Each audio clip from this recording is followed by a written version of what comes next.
Concerned about an issue in your life? Need some legal direction? You've come to the right place.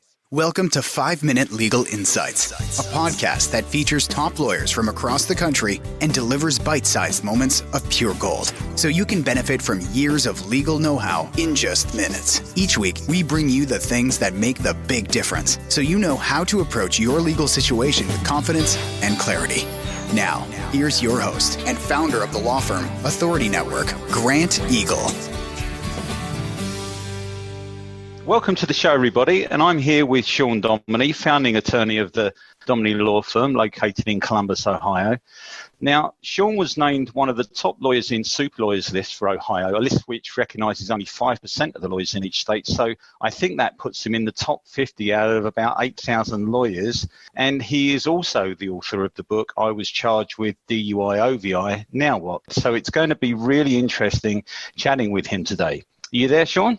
I'm here, Grant. How are you? I'm good. Thanks for having me on the show. It's a pleasure. Now, I'm sure a lot of people listening to this today have at one time in their life, if they've been driving long enough, faced some lights in their rear view mirror. But in terms of what you see helping people that have been charged with alleged offences, what's one of the big misconceptions, firstly, that you find quite common?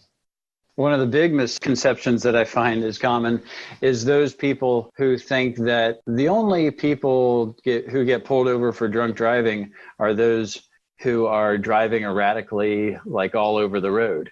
When the reality is most of the cases I see don't involve that kind of bad driving.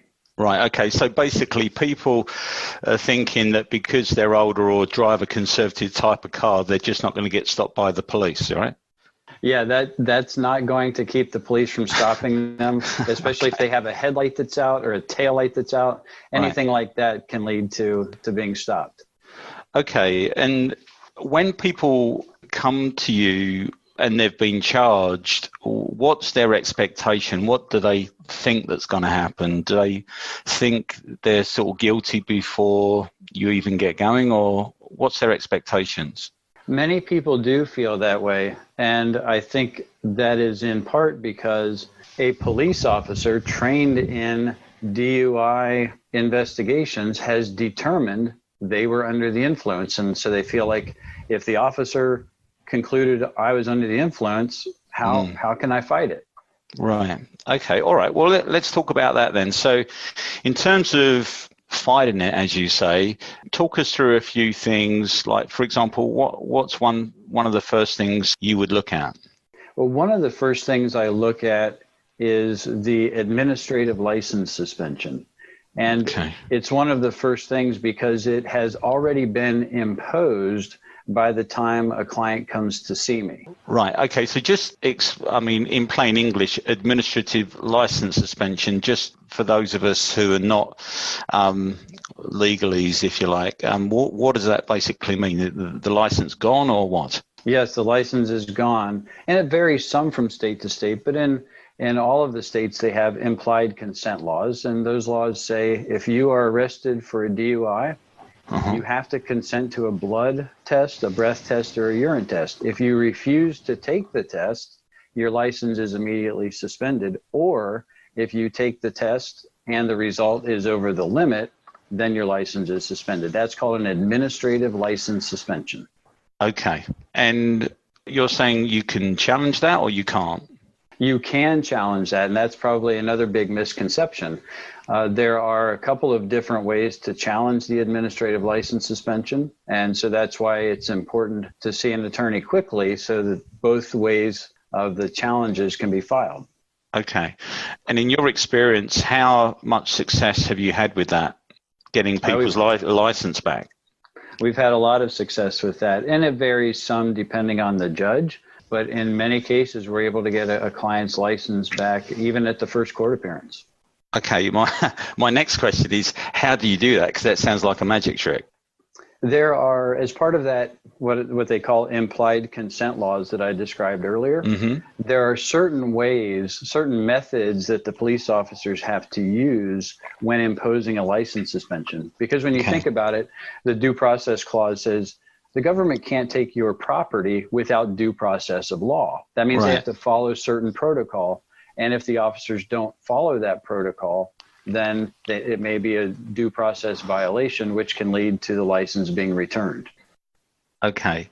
Now, that obviously doesn't take away the overriding charge, though, does it?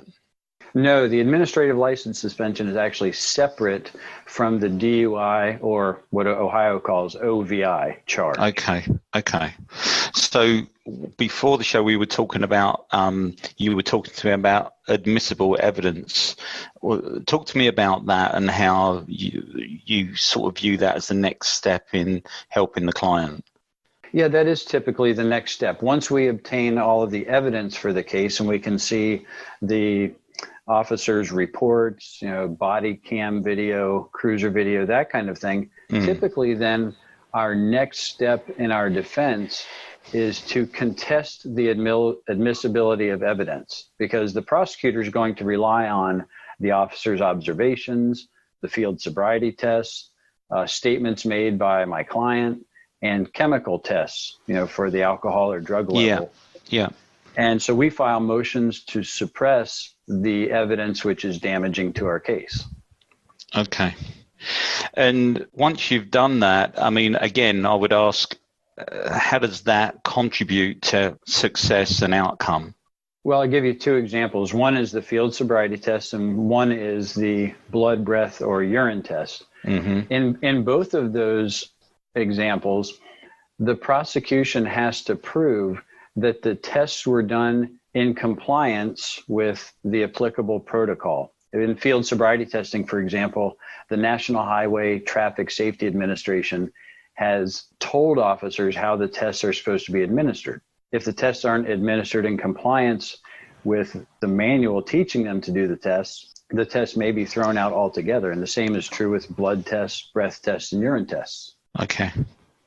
And where do we go after you've been through that process in looking at potentially challenging the admissible evidence? Where do we go after that?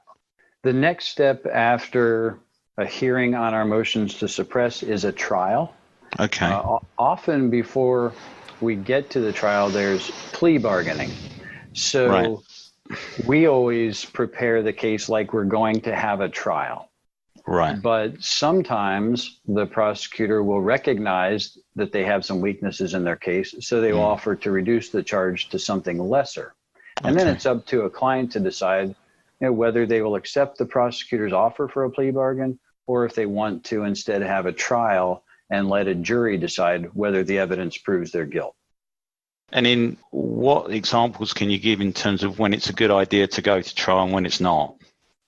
That's going to depend on the individual's situation, my client's situation, as well as the strength of the evidence which is admissible. So once we know what evidence is going to be admissible, both sides will know kind of how a trial will play out. And that's what will often give the prosecutors incentive to make a deal. Those cases that go to trial are typically cases in which the prosecutor thinks that he or she has a very strong case, but we evaluate the case differently, and we think that the jury will likely find my client not guilty. Yeah, because I think you mentioned to me before that there is obviously officers only need probable cause, whereas a jury needs a completely different set of criteria to convict, right? That's exactly right, Grant. And it kind of goes back to what I mentioned earlier about, when clients think, well, if this officer concluded I was under the influence, how can I fight it? And that's because there is a difference in the level of proof necessary. An officer to make an arrest only has to have probable cause to believe the person's under the influence or over the limit. But for them to be found guilty by a jury has to conclude that the evidence proves their guilt beyond a reasonable doubt, which is a much higher standard. Okay. So just to wrap up, what is the one thing, if someone's facing this now and listening to this now, what's the one thing you would say to them? I would say that everybody's situation is different. And even though you would expect me as a DUI defense lawyer to say, you need to fight it and you need to hire an attorney, What I say instead is you need to think through that issue and decide in your situation, can I afford to have a DUI on my record? Am I willing to take the consequences? If the answer is yes, then maybe you don't need to fight it. But if the answer is no, then you should contest the charge and you should hire the best lawyer that you can afford so that you can hopefully avoid the DUI conviction on your record. Okay. Shawn, listen, look, thank you ever so much. Hopefully our listeners will get a huge amount of value out of the last few minutes. I know I have. And also for everybody listening, if you go to the podcast on the website, all of Shawn's details and a link to his website are going to be underneath the podcast. So Shawn, look, let me say thank you. And for everybody listening, hopefully you got a lot out of it. Thanks, Grant. It's a pleasure. Thanks for joining us in this episode of 5-Minute Legal Insights. If you'd like to contact our featured guest, just check the highlights on their episode page at www.legalinsightspodcast.com, and you'll find their phone number, email, as well as their website. Oh, and if you're a lawyer with something to say, then just get in touch. 5-Minute Legal Insights, helping people get clear on their legal issue in minutes.